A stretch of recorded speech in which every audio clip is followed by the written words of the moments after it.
Oh, this is going to be fun. Today I'm going to share the 7 worst pieces of social media advice I've ever heard, as well as the explanation for why that is. All right, let's get into it. Hey, what's up, busy people? Welcome to 5-Minute Social Media. If you are putting way more work into your social media compared to the results that you're getting back, you're in a great place. Every week, we release a quick video to help you with a different piece of your social media marketing with an emphasis on focusing on the 20% of tasks that brings 80% of the results. If that sounds like something you could use, take a second, hit subscribe, click that bell. That way you'll be notified every week when we release another helpful video.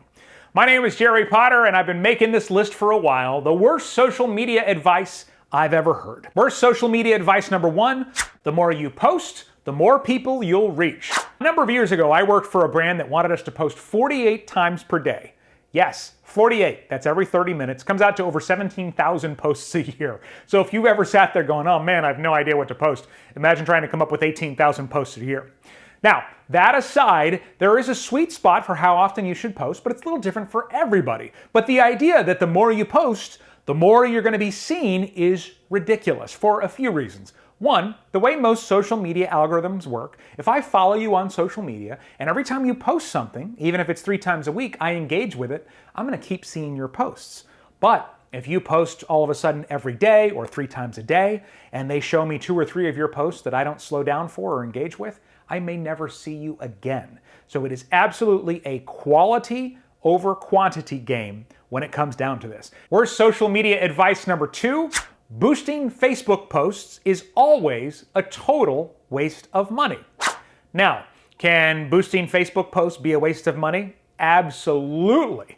Of course it can, but it's the word total waste and always that make that statement bad advice. One thing that's great about Facebook Ads Manager, which is the full ads interface, as opposed to Facebook Boosting, which is the simplified version so that people can easily start advertising on Facebook, is you have way more options in Facebook Ads Manager. You can tell Facebook what you want to do, you can set conversion goals, you can track if somebody bought your product after they clicked your ad. There's all this great stuff.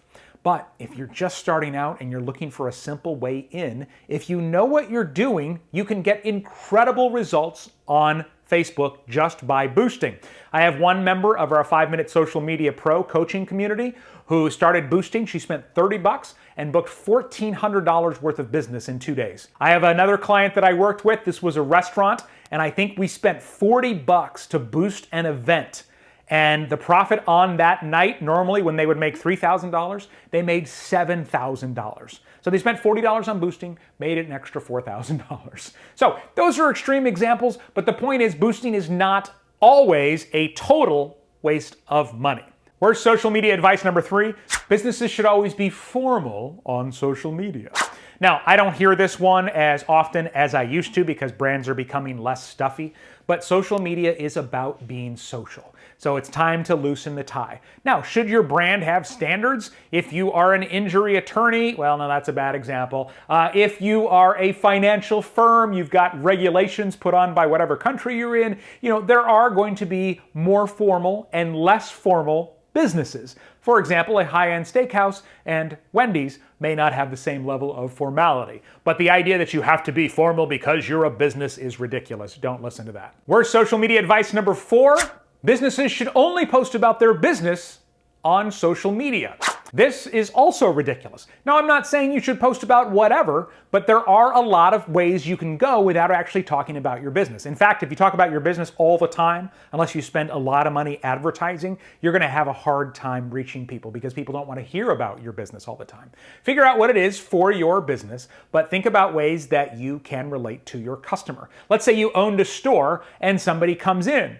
You wouldn't say, "Welcome to my store. What are you here to purchase?" You might say, "Oh man, insert local football team sure did good last weekend," or "Look at the weather," or whatever else it might be. So it's different for every brand and business, but there is no hard, fast rule that businesses should only post about businesses. Worst social media advice number 5. If someone complains on social media, the best thing to do is delete it or ignore it.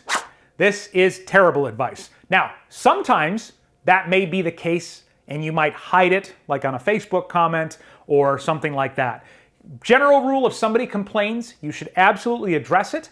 take it offline as quickly as you can into a private message conversation so you can address whatever the issue is. But let's say your instinct is, oh, I'm going to delete everybody who says anything bad about my business. Well, first of all, if you have 300 reviews and every single one of them is 5 stars, it looks a little suspicious. I'm a lot more likely to patronize a business with 4.7 stars than perfect 5 stars, assuming they've got lots of reviews, because again, looks a little sketchy. Second, if somebody's complaining, they may have a valid complaint, and you may win them back. When you are replying publicly to somebody's complaint or negativity, you're not replying just for that person, you're replying for everybody else that sees it. They see that and go, oh wow, look at that. They took care of this person. Finally, and this is a worst case scenario, but I've seen it happen, when you delete somebody's complaint, a lot of times the people who complain have way more free time than you do. So if you delete their complaint, they may come back and post it again. And then they may go to your other social media channels and your other review sites. They may go through your last 50 posts and comment with a complaint on every post. And every time you delete, they'll do it again because they've got the free time and you don't. So strongly consider what might happen if you just delete the person. Most people just want to be heard. Worst social media advice number 6, auto-posting from one social media account to another is always a great way to save time. Now, being the host of 5 Minute Social Media and an efficiency nerd, you might think, I would think that was great advice, but not at all. There are times when it works, but if you're providing a worse user experience, it's not worth it. For example, if you are using Instagram, you can automatically share to Twitter, but it doesn't even share the image. It shares a link back to Instagram. Your caption better be so good if you think I'm going to click on a link back to Instagram when I am browsing Twitter.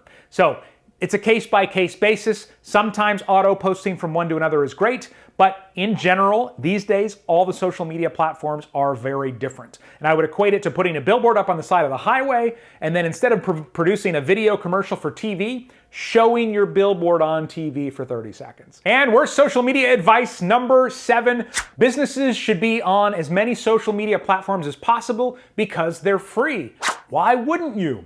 This is an easy mistake to make. But standing on the side of the road, holding a sign, also free. Are you doing that? Your time has value, and you've got to factor that in. You are better off being the most awesome person in your industry, in your town on Instagram, than being mediocre on Facebook, Twitter, Instagram, and LinkedIn. So if you've got an hour a day or an hour a week on social media, you are going to get much better results putting it all into one channel instead of dividing it into multiple channels. All right, I hope those were helpful, and if you are looking to get more results from your social media in less time, become an FMSM Insider and get our free guide, 6 ways to cut your social media workload in half. All right, download it now in the description of this video. It's 100% free. Thank you so much for supporting 5 Minute Social Media. You're not only supporting me, but also my 2 tiny superheroes at home, and I'll see you in the next video.